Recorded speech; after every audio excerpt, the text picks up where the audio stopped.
Bismillahirrahmanirrahim. Alhamdulillahi rabbil alamin. Wassalatu wassalamu ala ashrafil anbiya'i wa sayyidil mursalin. Nabiyyina Muhammadin wa ala alihi wa sahbihi wa man tabi'ahum bi ihsanin ila yaumiddin. Allahumma 'allimna ma yanfa'una wanfa'na bima 'allamtana wa zidna ilman wa 'amala. Para pemirsa Fatwa TV dan seluruh kaum muslimin dan kaum muslimat dimanapun Anda berada, alhamdulillah Allah subhanahu wa ta'ala masih memberikan kepada kita kenikmatan-kenikmatan yang sangat banyak, tak terhingga, yang dengan kenikmatan itulah alhamdulillah kita bisa bertemu kembali dalam kajian ilmiah yang membahas tentang ilmu kaidah fikih. Dan pembahasan kita dalam kajian ini masih tentang masalah-masalah yang biasa dibahas oleh para ulama dalam muqaddimah ilmu kaidah fikih.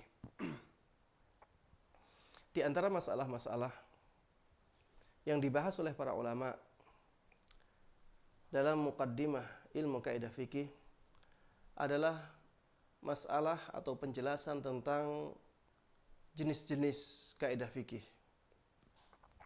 Kalau kita melihat kaidah-kaidah fikih yang disebutkan oleh para ulama, kita akan melihat ya ada pembagian-pembagian yang sangat banyak. Di antara pembagian yang paling penting untuk kita ketahui dalam kaidah fikih ini adalah pembagian kaidah fikih dilihat dari keluasan masalah yang dibahas atau keluasan cakupan kaidah itu. Di sini para ulama membagi kaidah menjadi 3 bagian besar. Kaidah yang pertama adalah kaidah yang mereka sebut sebagai al-qawaid al-kulliyah al-kubra, yang bisa diterjemahkan dengan penerjemahan bebas, ya, kaidah umum yang paling besar.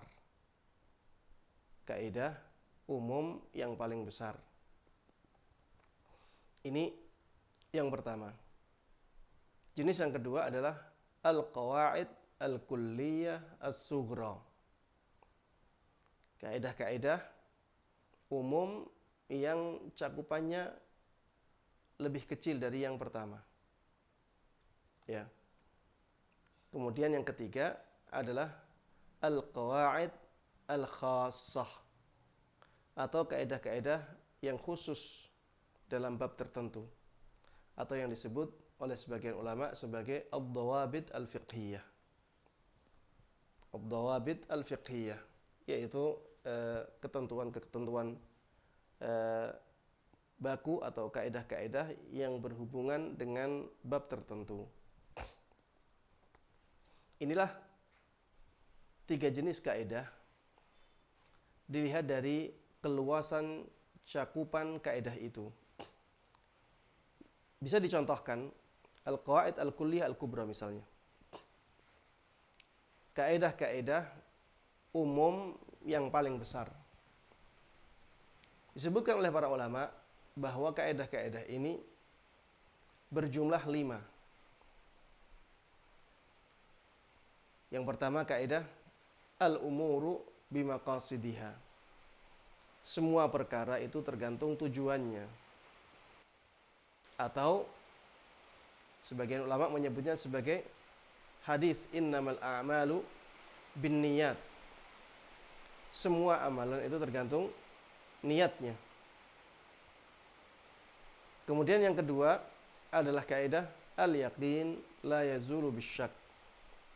Keyakinan tidak bisa hilang dengan keraguan. Keyakinan tidak boleh dikalahkan oleh keraguan. Kemudian kaidah yang ketiga dari kaidah umum yang terbesar adalah kaidah al-masyaqqatu tajlibut taysir.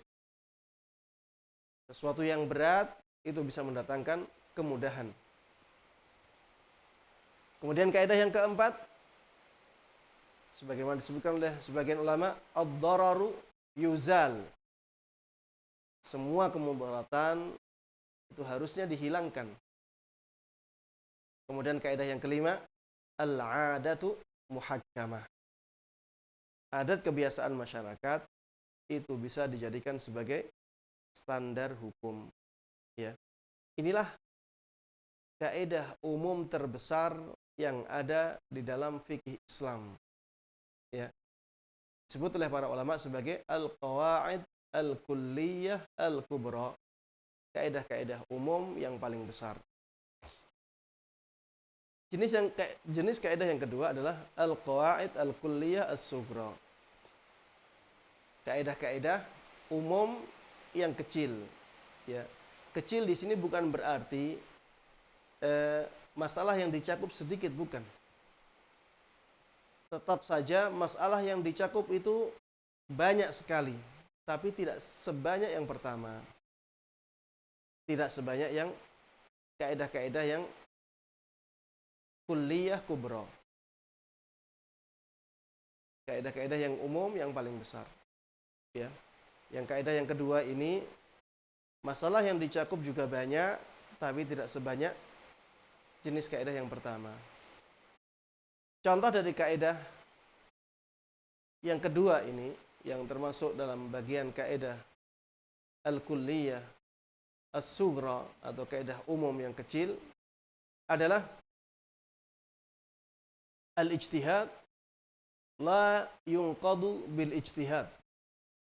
Ya, ini termasuk di antara contohnya ya. Ijtihad itu tidak bisa dirusak dengan ijtihad yang lain. Ini mencakup semua ijtihad yang dilakukan oleh seorang mujtahid. Ya, dan masalah yang dicakup oleh kaidah ini sangat banyak. Ya, setiap ijtihad bisa dimasukkan ke dalam kaidah ini. Al-ijtihad la yunqadu bil ijtihad. Suatu ijtihad itu tidak bisa dirusak oleh ijtihad yang lain.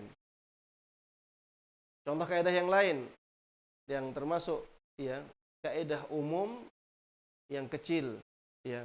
Maksudnya masalah-masalah yang dicakupnya tidak sebanyak masalah-masalah yang dicakup oleh kaidah yang termasuk dalam jenis yang pertama. Misalnya, idza ijtama'al halal wal haram ghulibal haram.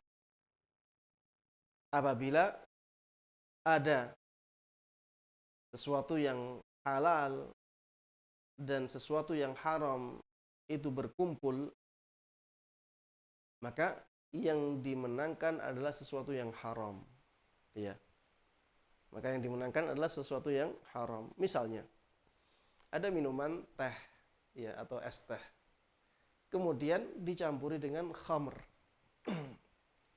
Dicampuri dengan minuman yang memabukkan. Di situ tercampur. Ada yang halal tadinya, kemudian ada yang haram. Ketika bercampur maka jadinya diharamkan. Dimenangkan haramnya. Berarti tidak boleh kita meminum minuman tersebut. Ya. Permasalahan-permasalahan yang dicakup oleh kaidah ini sangat banyak. Setiap ada sesuatu yang halal dan sesuatu yang haram berkumpul, maka itu menjadi sesuatu yang diharamkan. Contohnya lagi kaidah at-tabi'u tabi'. Ya. Sesuatu yang menjadi pengikut sesuatu yang lain, itu hukumnya mengikuti sesuatu yang diikuti. Ya. Pengikut itu yang ngikuti. Pengikut itu ya ikut. Ini maksud dari kaidah ini. Kalau misalnya ada orang ya dia mabit di Muzdalifah. Orang mabit di Muzdalifah. Orang tersebut seger, ya. Seharusnya dia tidak punya keringanan untuk meninggalkan Muzdalifah sebelum ya waktu akhir malam.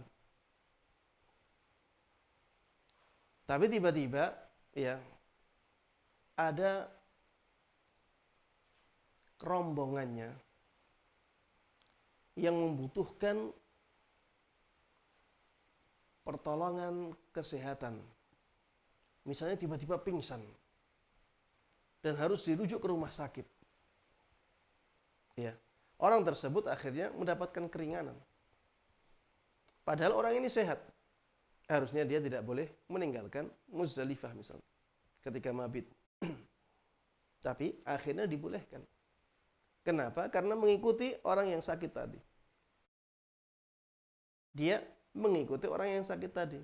Harusnya orang yang sakit tadi yang dibolehkan untuk meninggalkan Muzdalifah. Tapi karena ya orang tersebut mengikuti orang yang sakit itu, dia harus menemani, ya, maka orang tersebut hukumnya disamakan dengan orang yang sakit tadi. Di antara kaidah yang masuk dalam kelompok kaidah umum yang kecil, ya, adalah kaidah al-hududu tasqutu bisyubuhat. Ya, hukuman had itu dihilangkan, ya, itu gugur ketika ada syubhat. Hukuman had itu gugur ketika ada syubhat, ada ketidakjelasan, ada sesuatu yang mengganggu kejelasannya, ya.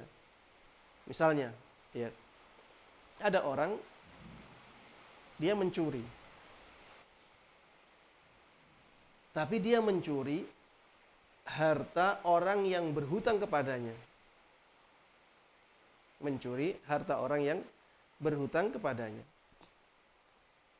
Seharusnya kalau orang mencuri, ya, mencurinya benar-benar, ya, dari tempat simpanan, kemudian sudah sampai kepada nisab, ya, kadar tertentu yang menjadikan seseorang pantas untuk dihukum, ya, dipotong tangan. Kemudian pemilik barang tersebut tidak mau mengampuni, ya, seharusnya orang ini dihukum potong tangan. Seharusnya demikian. Tapi karena dia mencuri harta orang yang berhutang kepadanya, maka di sini ada sesuatu yang mengganggu kejelasan hukum tersebut. Bagaimana dikatakan mengganggu? Karena bisa jadi niatnya dia adalah untuk mengambil barangnya. Mengambil barangnya yang orang tersebut hutang kepadanya. Ya, misalnya ada orang hutang kepadanya 10 juta. Akhirnya dia curi. Curi uang orang tersebut sebanyak misalnya 10 juta. Atau sebanyak 9 juta. Atau sebanyak 7 juta. Di sini ada ketidakjelasan. Bisa jadi dia sebenarnya ingin mengambil uangnya.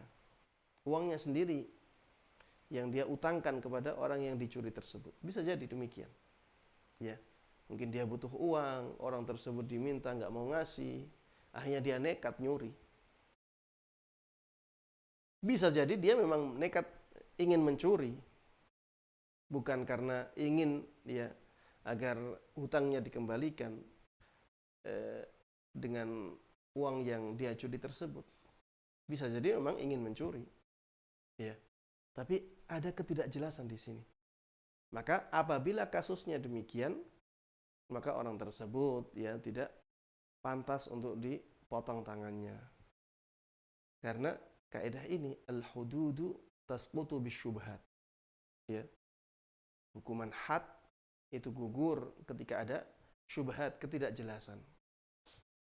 Ya, ini kaidah ini cakupannya luas, ya. Semua had atau hukuman-hukuman yang ditegaskan dengan terperinci oleh syariat itu masuk ke dalam kaidah ini, ya.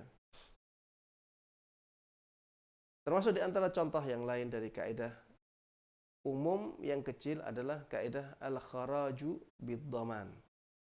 Ya, al-kharaju bid-dhaman.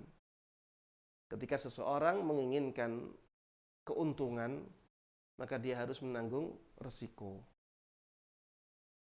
Ketika seseorang menginginkan keuntungan, maka resiko yang mungkin timbul atau terjadi, maka dia harus mau menanggungnya. Misalnya ada orang ya joinan, ada orang join, ya dia punya uang, orang lain ya punya uang juga. Yang satunya tidak mau bekerja, yang satunya mau bekerja. Kemudian joinan. Orang ini ya ketika bekerja sama, berserikat, mengumpulkan uang untuk usaha tertentu. Kalau usaha tersebut mendatangkan laba, maka mereka mendapatkan manfaatnya. Kalau perusahaan tersebut rugi, maka harus ditanggung bersama. Al-kharaju bid-dhaman. Ya. Apabila ada orang menginginkan keuntungan, maka resiko kerugian dia harus menanggung juga. Tidak boleh dia mengatakan, saya mau kalau untung dibagi 70-30, saya 30, kamu yang bekerja 70. Tapi kalau rugi, uang saya tetap. Saya tidak mau uang saya berkurang. Kalau seperti ini tidak diperbolehkan dan ini masuk dalam kaidah riba. Ya. Karena kalau seseorang ya ingin mendapatkan keuntungan, maka dia harus menanggung risiko. Al-kharaju bid-dhaman. Kaidah ini besar, ya, masalah yang dicakup banyak, tapi tidak seperti kaidah-kaidah yang pertama tadi, al-qawaid al-kulliyah al-kubra, kaidah umum yang paling besar. Contohnya lagi, al-khuruju minal khilafi mustahab. Keluar dari khilaf para ulama itu dianjurkan. Ya. Betapa banyak khilaf yang terjadi di kalangan para ulama. Apabila kita bisa keluar dari khilafnya para ulama, maka itu yang dianjurkan. Masalahnya banyak ini yang dicakup oleh kaidah ini, masalahnya banyak sekali. Namun tidak sebanyak kaidah-kaidah yang pertama tadi yang masuk dalam kategori al-qawaid al-kulliyah al-kubra. Contohnya lagi. Ar-ridha bisyai' ridan bima yatawalladu minhu. Ketika seseorang merelakan sesuatu, maka berarti dia merelakan sesuatu yang menjadi konsekuensi dari hal tersebut. Ya, ketika orang rela, misalnya, ya HP-nya dipinjam oleh temannya, maka kalau misalnya ya temannya tersebut ya menggunakan HP dengan sewajarnya, tiba-tiba rusak. Padahal teman tersebut benar-benar menggunakan dengan sewajarnya. Maka yang meminjam tidak menanggung resiko. Ya, dia tidak harus mengganti HP-nya. Kenapa demikian? Karena yang meminjamkan sudah rela barangnya dipakai. Yang meminjam sudah rela barangnya dipakai. Sehingga konsekuensi dari pembolehan tersebut harus dia tanggung. Kalau misalnya ada orang minjem motor kepada kita dan kita bolehkan, akhirnya dipakai motornya, kemudian diparkirkan di tempat parkir, diparkirkan di tempat parkir. Tiba-tiba ya ada orang yang usil di tempat parkir tersebut, atau anak usil di tempat parkir tersebut membakar sesuatu. Akhirnya motornya terbakar. Padahal dia sudah memarkirkan di tempatnya. Motornya terbakar. Maka ketika orang tersebut sudah memarkirkan di tempat parkiran dan ini sesuatu yang wajar, ya, tidak ada keteledoran di situ, maka peminjam tidak wajib menggantinya. Kenapa? Karena ya peminjam di sini tidak melakukan sesuatu yang menjadikan dia harus mengganti. karena yang meminjami sudah merelakan barangnya dipakai oleh orang lain. Maka risiko dari pemakaian tersebut harus ditanggung oleh orang yang meminjamkan. Contohnya lagi ya, kaidah-kaidah yang umum tapi masalah-masalah yang dicakupnya tidak sebanyak kaidah yang masuk dalam kategori kaidah yang pertama adalah kaidah la yunsabu ila sakitin qaulun. Orang yang diam tidak boleh disandarkan kepadanya sebuah perkataan. Ya. Sebuah perkataan itu harusnya disandarkan kepada orang yang mengatakan sesuatu. Adapun orang yang diam, maka tidak boleh kita menyandarkan suatu perkataan kepada dia. Ya. Kalau ada orang diam dia, tiba-tiba ada orang lain mengatakan, "Kamu tadi mengatakan demikian-demikian." Kita katakan orang yang mengatakan seperti ini adalah orang yang benar-benar zalim. Dan perkataan tersebut harus ditolak. Kenapa demikian? Dia dari tadi diam. Kenapa dia mengatakan sesuatu yang seperti itu? Misalnya ada orang dia berkunjung ke lapangan ya. Dia bermain di lapangan dan di lapangan tersebut ada kemaksiatan ya. Orang ini ke lapangan tersebut dia mengambil tempat untuk bersantai-santai bersama teman-temannya yang lain.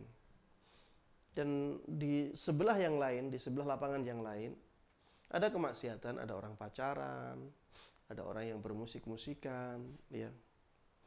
Dan rombongan yang tadi orang-orang yang baik tersebut diam. Ya, mereka di sana memang hanya untuk refreshing saja, untuk ngobrol, ya, untuk mendiskusikan sesuatu, tapi di sekelilingnya ada kemungkaran. Dan dia tidak bertugas untuk mengingkari kemungkaran-kemungkaran tersebut. Maka tidak boleh bagi kita mengatakan kepada orang-orang yang sedang berkumpul di situ untuk mendiskusikan sesuatu misalnya, atau untuk ngobrol, atau hanya sekedar ya refreshing, ya tidak boleh kita katakan, oh berarti pacaran itu dibolehkan oleh mereka.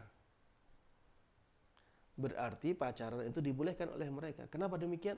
Karena mereka ke lapangan dan di sekitarnya ada orang pacaran dan mereka diam saja. Kita katakan la yunsabu ila sakitin qaul. Tidak boleh kita menyandarkan perkataan kepada orang yang diam. Karena diamnya seseorang ini punya kemungkinan bisa jadi dia diam karena memang dia merasa tidak berhak untuk mengingkari mereka. Kalau dia ingkari, ya bisa jadi ada polisi yang menindak dia. Apalagi di negara yang aturannya bukan aturan Islam. Ya. Bisa jadi dia tidak mau mengingkari karena dia melihat kalau saya ingkari mungkin akan terjadi kegaduhan. Ada kemungkaran yang lebih besar. Bisa jadi demikian, akhirnya dia tidak mengingkari kemungkaran yang ada. Ya. Intinya orang yang diam ya tidak bisa disandarkan kepada dia sebuah perkataan. Ya. Ini contoh dari kaidah yang umum ya, masalah yang dicakupnya banyak tapi tidak sebanyak kaidah dalam kategori yang pertama tadi, yaitu al-qawaid al-kulliyah al-kubra. Jenis yang ketiga adalah al-qawaid al-khassah, atau kaidah yang khusus. Pembahasannya dalam masalah yang khusus. Ya, ini yang disebut oleh sebagian ulama dengan nama lain, ya tidak dikasih nama qawaid tapi namanya dhawabit. Ya, ad-dhawabit al-fiqhiyah. Ya, kalau kita bahasakan ke bahasa Indonesia ya sama saja, ya, kaidah yang berhubungan dengan masalah fiqhiyah. Ya, hanya saja dalam bahasa Arab dibedakan antara dhawabit fiqhiyah dengan qawaid fiqhiyah. Ya, jadi qawaid fiqhiyah itu lebih umum, sedangkan dhawabit fiqhiyah itu lebih khusus. Dia membahas tentang bab-bab khusus dalam fikih. Itu disebut dhawabit fiqhiyah. Jadi setiap kaidah fikih ya, setiap dhawabit fikih itu bisa disebut sebagai kaidah fikih, tidak sebaliknya. Tidak setiap kaidah fikih bisa disebut sebagai dhawabit fiqhiyah. Kenapa? Karena kaidah fikih itu lebih umum. Ya, kaidah fikih itu lebih umum, sedangkan dhawabit fiqhiyah itu lebih khusus. Ya. Ketika pembahasan yang dibahas oleh kaidah itu adalah masalah tertentu dalam bab tertentu, maka bisa juga disebut sebagai dhawabit fiqhiyah. Ya, walaupun dia juga bisa disebut sebagai kaidah fikih. Karena dhawabit fiqhiyah itu lebih khusus. Ya, sedangkan kaidah fikih itu lebih umum. Contohnya Pak, contohnya sabda Nabi Muhammad sallallahu alaihi wasallam, kullu ihabin dubigha faqad tahur. Setiap kulit hewan yang disamak, ya maka dia menjadi suci. Setiap kulit hewan yang disamak maka dia menjadi suci. Ini menunjukkan ya bahwa kaidah ini hanya berhubungan dengan kulit hewan yang disamak. Ya, dia cakupannya khusus masalah itu. Setiap kulit hewan yang disamak maka dia menjadi suci. Ini disebut oleh para ulama sebagai dhabit fiqhi. Ya, ya kaidah kecil yang membahas tentang masalah tertentu. Contohnya lagi misalnya, la yanjusul ma illa bitaghayyur. Air itu tidak menjadi najis kecuali kalau sudah berubah. Kecuali ada perubahan. Ya, misalnya ada air, ya, air tersebut misalnya terkena kencing. Ketika air tersebut tidak berubah sifat-sifatnya, warnanya masih tetap bening, kemudian baunya masih tetap bau normal, ya. Kemudian rasanya masih rasa air normal, maka air tersebut tetap kita katakan suci. Contohnya apa Ustadz? Contohnya adalah air-air yang ada di kolam renang. Air yang ada di kolam renang tersebut banyak. Makanya ketika ada satu orang kencing, ya, air tersebut tidak berubah sifatnya. Secara garis besar, air tersebut masih bening, air tersebut masih baunya, ya, tidak ada bau kencing, ya. Kemudian rasanya juga masih rasa air biasa, maka dihukumi air tersebut suci. Disebutkan oleh para ulama, la yanjusul ma illa bitaghayyur. Air itu tidak menjadi najis kecuali apabila berubah sifatnya. Kaidah seperti ini, kaidah yang membahas tentang air saja. Makanya kaidah yang seperti ini disebut kaidah khassah atau disebut sebagai dhabit fiqhi atau dhawabit fiqhiyah. Ya. Contoh yang lain misalnya, la yushtaratu fi izalatin najasah al-qasd. Dalam masalah menghilangkan najis tidak disyaratkan ada niat. Dalam masalah menghilangkan najis tidak disyaratkan adanya niat. Kaidah ini membahas tentang apa? Tentang menghilangkan najis saja. Pembahasan tentang sholat tidak dicakup dalam kaidah ini. Pembahasan tentang zakat tidak dicakup oleh kaidah ini. Pembahasan masalah apa? Masalah menghilangkan najis saja. Ini namanya dhabit fiqhi. Ya, kaidah fikih yang khusus membahas masalah tertentu. Ya, atau disebut kaidah khusus. Al-qawaid al-khassah. Contohnya lagi, ya. Yang qudut taharah kullu kharijin min qubulin aw dubur. Semua yang keluar dari dubur atau dari jalan depan, ya, semuanya membatalkan wudu. Ya, semuanya membatalkan wudu. Semua yang keluar. Kalau misalnya ada emas ditelan oleh anak atau ketelan oleh kita. Misalnya ada anak, ya, mainan cincin istri kita.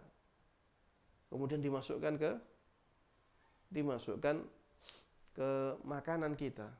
Kemudian kita makan lalap ya, ternyata ada cincin yang masuk ke perut kita. Dan akhirnya cincin tersebut keluar. Misalnya masih dalam keadaan sangat bersih, tetap saja itu membatalkan wudhu kita. Ya, semua yang keluar dari dua jalan, baik jalan belakang atau jalan depan, ya, yang berupa apapun, ya, maka itu membatalkan wudhu. Ya, kaidah yang seperti ini hanya membahas tentang sesuatu yang keluar dari dua jalan itu, tidak membahas tentang masalah yang lain. Kaidah seperti ini dinamakan sebagai kaidah khassah atau dhabit fiqhi. Contohnya lagi, yutasamah fi salatin nafil ma la yutasamah fil fard. Ya, di dalam salat sunnah itu aturannya lebih ringan. Ada masalah-masalah yang dibolehkan di dalam salat sunnah, tapi tidak dibolehkan dalam salat fardu. Ya, seperti misalnya duduk, ya, di salat sunnah dibolehkan walaupun dia mampu untuk berdiri. Ya, di dalam salat sunnah kita ya boleh untuk mengerjakannya di atas kendaraan, ya, walaupun ya kita sebenarnya bisa untuk berhenti dan turun. Dalam salat fardu tidak boleh, kecuali memang kita terpaksa untuk itu. Ya, ini di dalam salat sunnah ya ada hal-hal yang longgar, diberikan kelonggaran oleh syariat yang tidak diberikan dalam salat fardu. Kaidah seperti ini kaidah yang membahas masalah salat sunnah saja, ya, membahas masalah salat sunnah saja, sehingga ini namanya dhabit fiqhi atau diistilahkan sebagai kaidah khassah. Contohnya lagi, al-aslu fi shalah al-itmam. Pada asalnya salat itu ya disempurnakan 4 rakaat. Itu pada asalnya, kecuali ada dalil yang menjelaskan bahwa salat tersebut disunahkan untuk diqashar. Ya. Seperti ini kaidah kecil membahas tentang asal dari salat. Itu rakaatnya 4 rakaat ataukah 2 rakaat. Pada asalnya 4 rakaat. Kalau misalnya ada sebab yang menjadikannya disunahkan atau dianjurkan untuk melakukannya dalam jumlah 2 rakaat, maka kita lakukan dengan 2 rakaat itu, ya. Ini kaidah-kaidah yang dilihat dari keluasan cakupan masalahnya, ya. Jadi kalau kita lihat ya dari sisi luasnya cakupan masalah, kaidah fikih itu terbagi menjadi 3. Al-qawaid al-kulliyah al-kubra, kaidah umum yang paling besar, ya. Kemudian yang kedua, al-qawaid al-kulliyah as-sughra, kaidah umum yang kecil, ya. Kemudian yang ketiga, al-qawaid al-khassah, ya. Kaidah-kaidah yang khusus dalam masalah tertentu. Taib. Ini pembagian yang pertama. Pembagian yang kedua, ya, dilihat dari apakah kaidah tersebut diperselisihkan oleh para ulama ataukah disepakati oleh para ulama. Maka kaidah fikih dari sisi ini terbagi menjadi 2. Ada kaidah-kaidah yang disepakati oleh para ulama, ada kaidah-kaidah yang diperselisihkan oleh para ulama. Contoh dari kaidah yang disepakati oleh para ulama adalah 5 kaidah terbesar dalam fikih Islam yang saya sebutkan tadi. Semuanya disepakati oleh para ulama. Innamal a'malu binniyat, ya, atau al-umuru bimaqasidiyah, semua perkara itu tergantung tujuannya. Ini disepakati oleh para ulama. Al-yaqin la yazulu bisyak, keyakinan tidak bisa dihilangkan oleh keraguan, ya. Ini juga disepakati oleh para ulama. Al-masyaqqatu tajlibut taysir, sesuatu yang berat itu bisa mendatangkan kemudahan, disepakati oleh para ulama. Ad-dararu yuzal, semua kemudaratan harus dihilangkan, ini disepakati oleh para ulama. Al-adatu muhakkamah, adat kebiasaan masyarakat itu bisa menjadi sandaran hukum, ya. Contohnya lagi, a'malul kalam aula min ihmalihi. Menjadikan sebuah kalimat atau sebuah kata itu mempunyai makna dan punya konsekuensi hukum, itu lebih didahulukan daripada menjadikannya tidak punya makna dan tidak punya konsekuensi hukum. Disepakati oleh para ulama. Dan mayoritas kaidah fikih itu disepakati oleh para ulama. Mayoritas kaidah fikih itu disepakati oleh para ulama.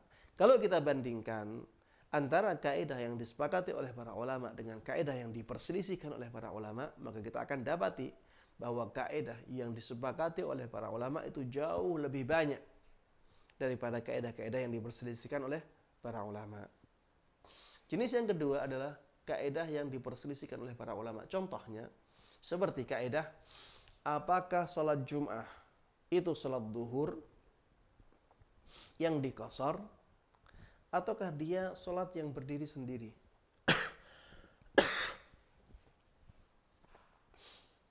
Ini kaidah yang diperselisihkan oleh para ulama.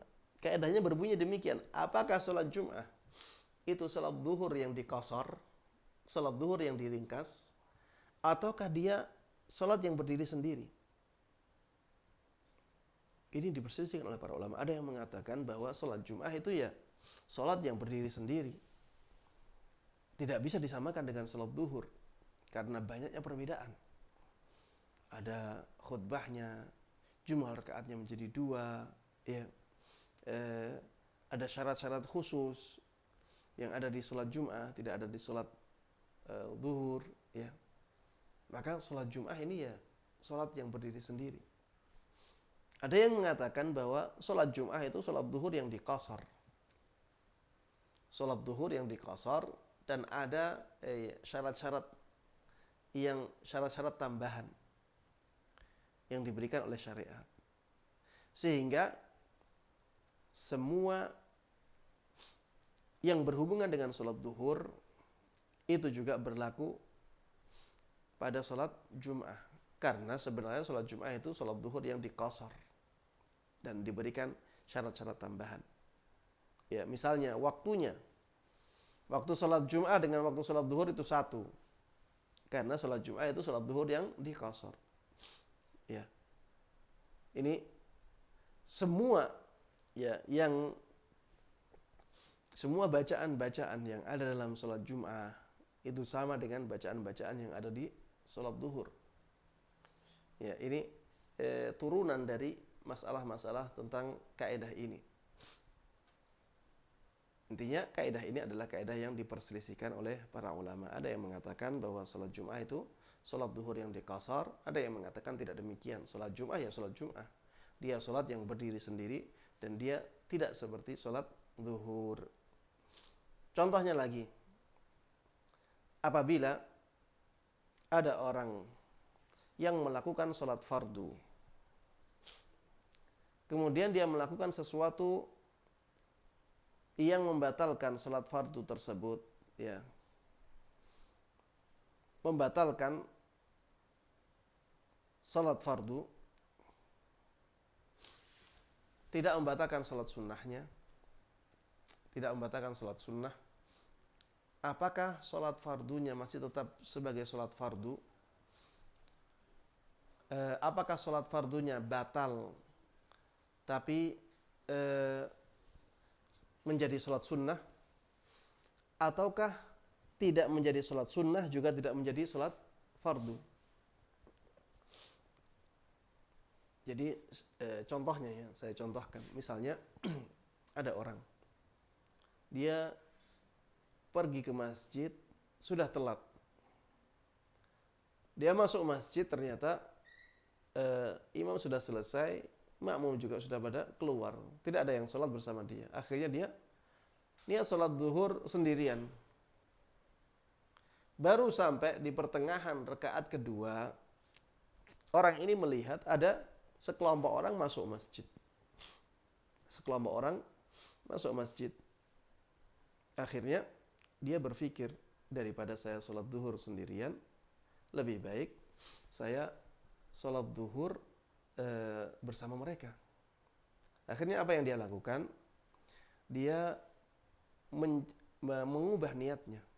Sudahlah, ini saya jadikan sholat sunnah saja, 2 rakaat. Saya salam, saya ikut mereka.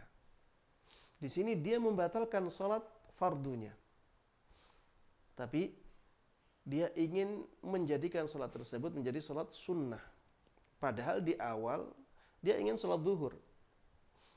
Pada kasus yang seperti ini, apakah sholat fardunya menjadi sholat sunnah, ataukah dia tidak mendapatkan pahala sama sekali?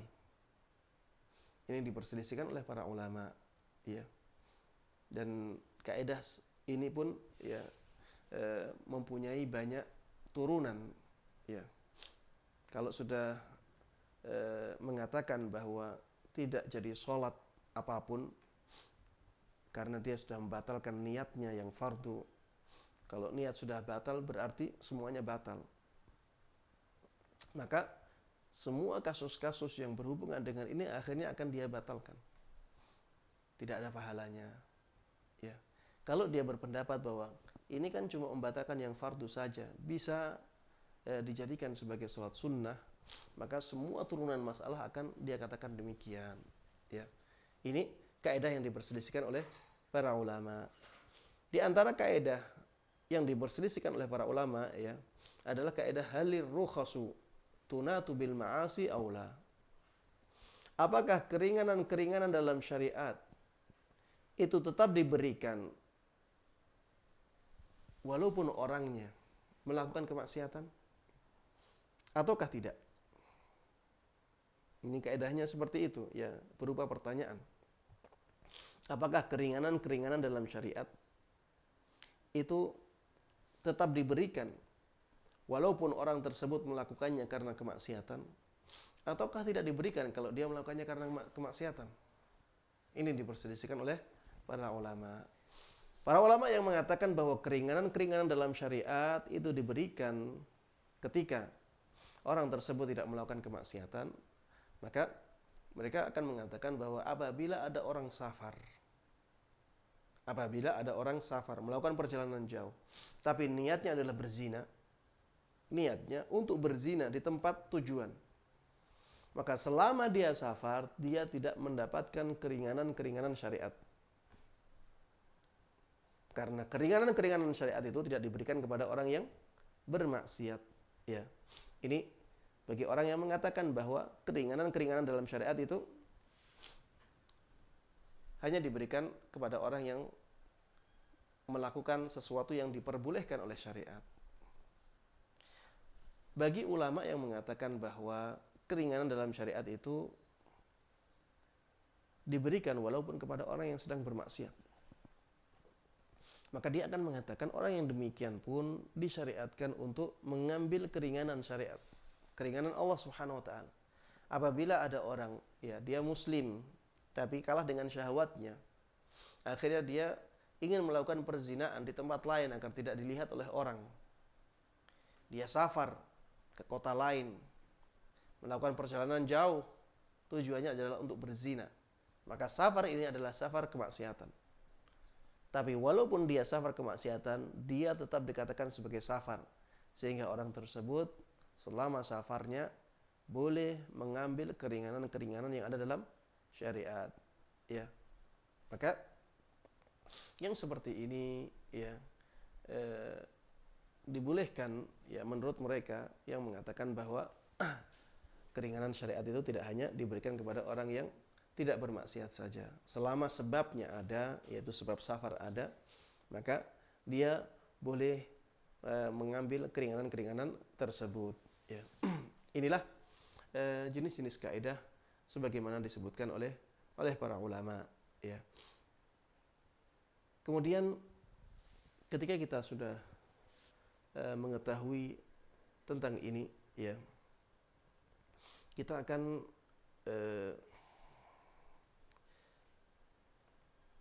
bisa membedakan, ya, kaidah-kaidah tersebut sesuai dengan jenis-jenisnya. Kemudian di antara, ya, pembagian kaidah fikih, ya, ada pembagian yang dilihat dari redaksi. ada pembagian kaidah fikih dilihat dari redaksinya. Ada yang redaksinya adalah pernyataan, penjelasan, ada yang redaksinya adalah pertanyaan. Ya. Yang redaksinya pernyataan atau penjelasan ini yang paling banyak. Ada yang redaksinya pertanyaan. Apakah keringanan-keringanan dalam syariat juga diberikan kepada orang-orang yang bermaksiat? Nah, ini seperti ini kaidah fikih yang redaksinya adalah pertanyaan. Apakah sholat Jum'ah itu sholat duhur yang dikasar ataukah dia sholat yang berdiri sendiri? Ini kaidah fikih yang redaksinya adalah pertanyaan. Biasanya kaidah-kaidah fikih yang redaksinya pertanyaan adalah kaidah yang diperselisihkan oleh para ulama. Ya.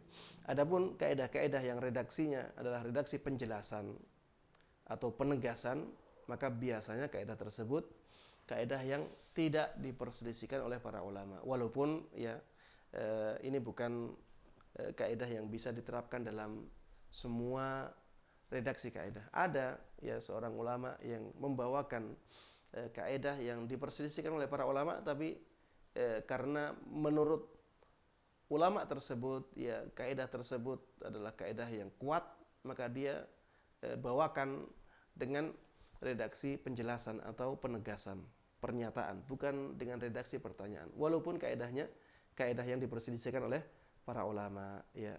Sehingga kita bisa mengambil kesimpulan ya, apabila sebuah kaidah dibawakan oleh para ulama dengan redaksi pertanyaan, itu menunjukkan bahwa kaidah tersebut adalah kaidah yang diperselisihkan oleh para ulama. Apabila kaidah tersebut redaksinya bukan redaksi pertanyaan, tapi redaksinya adalah redaksi penegasan, pernyataan, ya, maka pada asalnya kaidah tersebut tidak diperselisihkan oleh para ulama. Tapi bisa jadi kaidah tersebut kaidah yang diperselisihkan oleh para ulama. Wallahu ta'ala alam. Demikian yang bisa saya sampaikan dalam kesempatan kali ini. Mudah-mudahan bermanfaat bagi kita semuanya. Mudah-mudahan Allah berkahi ilmu kita. Dan mudah-mudahan Allah menjadikan kita bermanfaat dengan ilmu yang ada dalam diri kita. Amin, amin, ya rabbal alamin. Kita akan teruskan dengan pembahasan-pembahasan yang menarik yang lainnya dalam kesempatan berikutnya. Dan mari kita tutup kajian ini dengan doa kafaratul majlis. Subhanakallahumma wa bihamdik, asyhadu an la ilaha illa anta, astaghfiruka wa atubu ilaik. Wassalamualaikum warahmatullahi wabarakatuh.